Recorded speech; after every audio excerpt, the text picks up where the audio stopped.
So the thing was, is I was talking with Avery the other night, actually, my brother, he was just here doing the Thought Lounge, and I walk into my bedroom, and he's sitting there, he's looking at himself in the mirror, like, in my bedroom, and I'm like, what's up? And he's like, nothing. And then he's like, what's up with you? And I'm like, nothing. Nothing's up with me. Well, except for I have to give this business presentation on Saturday. I have no idea how I want to do it, right? But he's like, I'm sure you're fine. And I said, well, I'd rather just tell them a story. Like, I feel like if I gave them this business presentation with a million bullet points, it wouldn't work. Because if people don't know why we're doing this, they don't care how I'm doing it or what I'm doing, they're not going to get on board with it. So I want to tell you the story of Thought Lounge. So I might say that it began my freshman year at Cal. It was my second semester my freshman year, and I'm sitting up in my dorm room overlooking the campus, the dorm quad. There's a dorm room on each side of the quad. They're 8 stories high, and I had just been meditating, and I opened my eyes after 20 minutes of meditation. And in this meditation, I had taken a class on it, and what you're supposed to do is you're supposed to try to release the tensions between your ideas, your questions, your stories, and learn to watch them without judgment, which is a really hard thing to do, but I was trying. I opened my eyes, and I just notice all these beautiful lights coming from around the quad, and I'm able to see into them. And in each one, I realized that's why I came to Cal.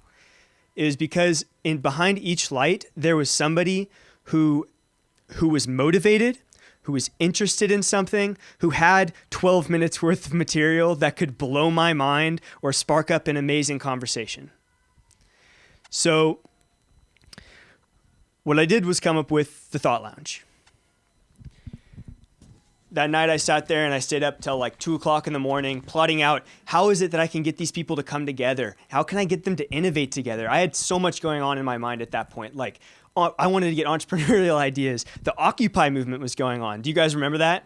The Occupy movement? It was like confusing, right? But I didn't feel like I had a place to talk about this. So this was something that had been bugging me for a while, honestly. Like, for a while, I had felt like I couldn't get this conversation at a frat party.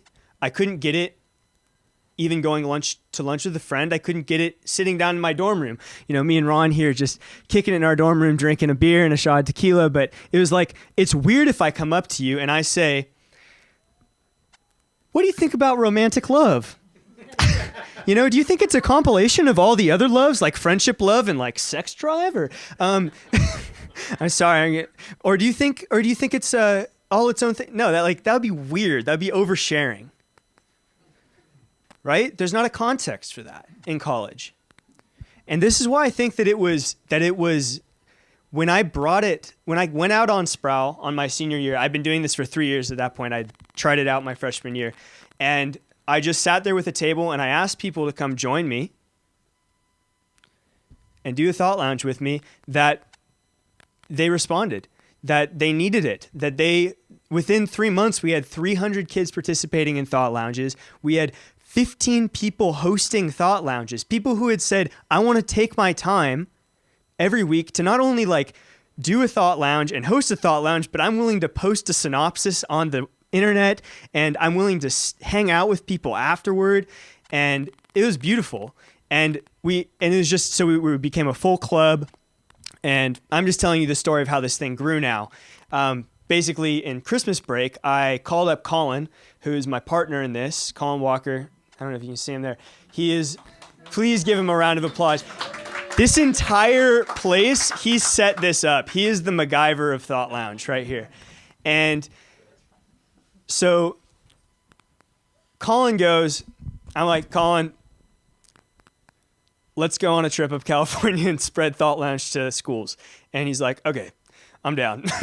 Sounds awesome. Let's use the mama van. I'm like, what's the mama van? He's like, you know, my mama van, my minivan, her van, the mama van. And she's like, so he had installed 2 gigantic subwoofers, which are these bass booming machines in the back of it, and we take it up the coast and we go to UCLA, we go to UCSB, we go to Santa Cruz, and we roll up to their campuses with gigantic signs like the one you see walking in, and people want to do thought lounges with us. We just asked them. We were sitting out there with a table just like at Cal, and within 3 days of being there, we hosted 5 to 8 thought lounges at each school, and then we'd go out with them for, pizza and beers afterward, and we'd create this community, and then we'd dip, we'd bail, and we'd leave this gaping hole in their community that could only be filled by actually starting up their own thing there. They needed it, right? I don't know why I'm using these notes. I'm looking at just telling you guys a story. I don't need So one of my favorite things that happened on that trip, beyond actually having started up 3 thriving chapters, 10 plus people were hosting within a month there. They're full-on clubs. There are hundreds of students participating at each one of these campuses with pretty much no effort, right? We basically were out there on their quad for like 8 hours a day for 3 days, but no effort.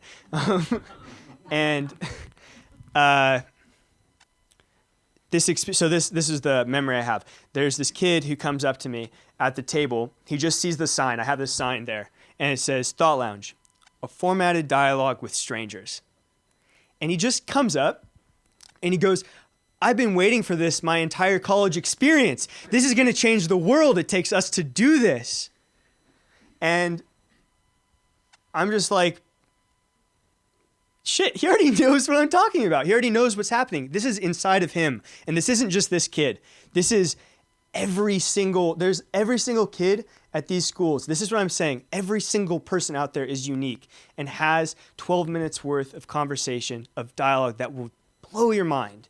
It just takes the intention of sitting down like these guys just did right here. They came and they sat down and they said, I want to talk about when to cut somebody off. Traffic, when did you think that traffic, what was it, Avery?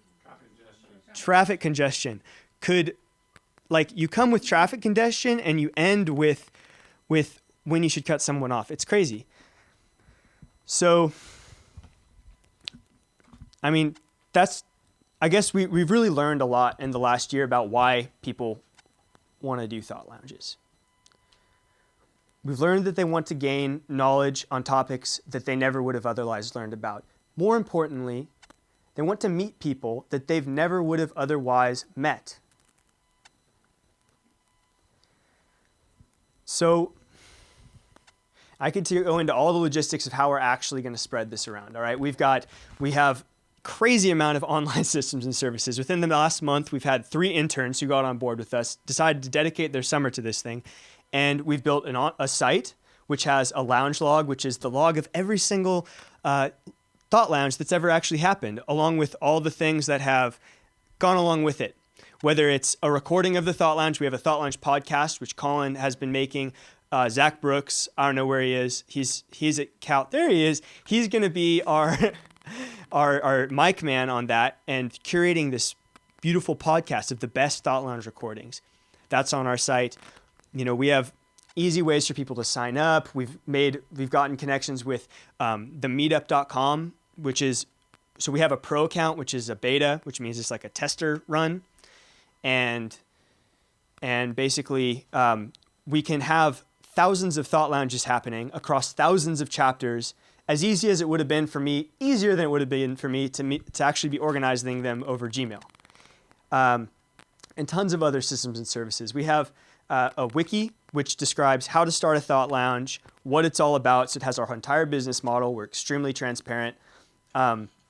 It's got the criteria for becoming a host, becoming a mentor, how you can communicate across chapters. It's great.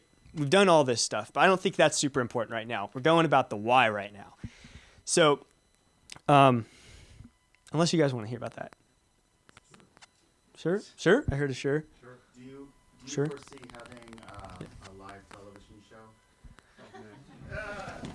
Like we have the Housewives of I had ideas, and there's a big difference between taking an idea and turning it into action. This is a very small little idea, right? 12 minutes each, 12-minute connection section. This is what I'm been spending my life on. But I did have the idea of something like TED Talks, but instead of ideas worth sharing, it would be conversations and connections worth sharing. And I could see that being fairly entertaining if you got together, a guy, the best guy on the foundations of mathematics talking with my meditation professor. I think that'd be cool, but maybe not. In the works. So maybe I'll just go a little bit into how we're going to do this and what we're going to do. Okay, so in the next 6 months, we are going to be testing our most critical assumptions that would make us fail quickest, right? We're a business. We're a nonprofit, sort of. We're fiscally sponsored by Mission Edge San Diego, who is a nonprofit that works to help other nonprofits. They do all the accounting and reporting for you. They're really amazing. They're the best fiscal sponsor in California, and they accepted us. That was like a huge thing for us. So now we can accept tax-deductible donations, and we're super thankful to them. They're a great partner. So what we're doing is we're testing our three most largest assumptions. The first one is we've only been in the top 100 colleges right now, right? We've been at Cal, we've been at UCLA. These are really top colleges. They're on the West Coast too. Who's to say that a top 500 college in, North Carolina, where's Forrest? There he is going to want to do something like this? My prediction is that they definitely will. I'm restraining myself from cussing, but they will. But we don't know that for sure. So we have to test that. We have to test that our mentorship program will work. So when I have 100 students contacting me saying, I want to start a Thought Lounge chapter. Do I have the capacity to do that? Do we have the capacity? And the answer is we believe so, because the way we're going to do it is that we have tons of kids from these chapters. What you just saw, every single one of those kids, well, that's not true. Forrest and Avery weren't, but Dylan, Zach, Collin, who else is here who has done a Thought Lounge? Lacey, Dylan and Lacey both have started chapters on their own. People are willing to do this. So the point of what I'm saying is we have great systems. We have this internal messaging system called Slack, which anyone can use. I'm basically giving a pitch for it right now.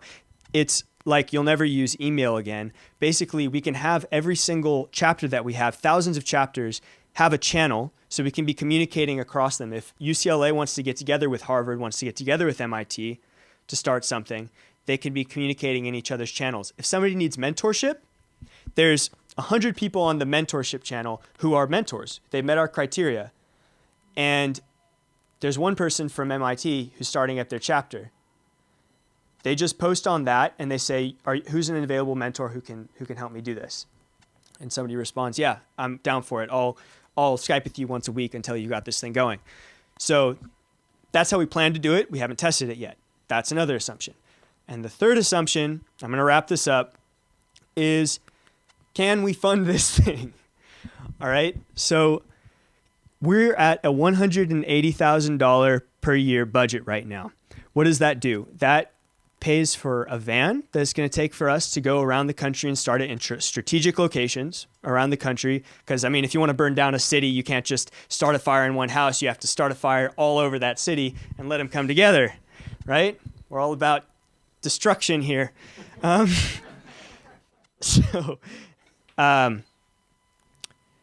Then it also pays for lawyers. People are doing recordings of Thought Lounges, right? If they find that they're on there saying something they don't like, they're going to sue us. So we have to have lawyers to be able to pay for writing permissions for, say somebody goes to a Thought Lounge and then somebody follows them home or something, and then it's on us. Like, no, we need money to support ourselves. We can't go under because of something silly like that. We need money for paying for rent and top ramen for Collin and I over the next 6 months.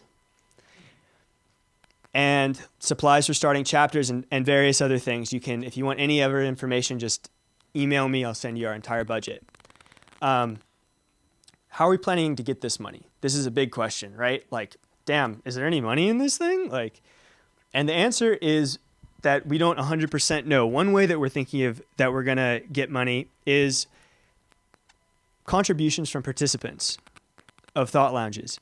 If you have 50,000 people doing thought lounges and each of them are contributing $5 or $10 a year, maybe they just, for one of their thought lounges, they said, yeah, I'll do $10. That's going to pay for our entire endeavor. But maybe 0 people are willing to do that. We haven't tested that because we haven't been using our meetup site yet, but that's the next deal. But I don't even think that we need that, because we also have, there's a million grants out there, and we've done our market research on the fields that we're in. We are education and we are community-based dialogue.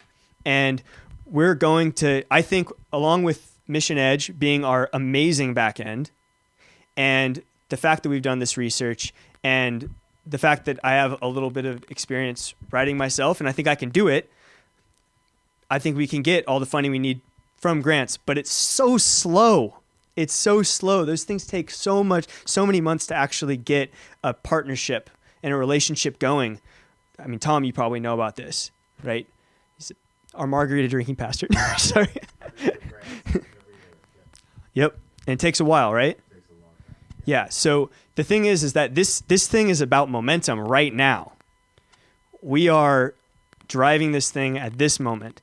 And so what we've come to is that we need to raise $35,000 right here, right now, in order to keep this thing afloat while we are pushing forward and making it happen, testing those assumptions. And so that's why I brought you all here today, also to just enjoy and have a good Karl Strauss beer. I should have a Karl Strauss in my hand right now. Maybe they'll sponsor us. Karl Strauss, Red Trolley, the best in the world. All right.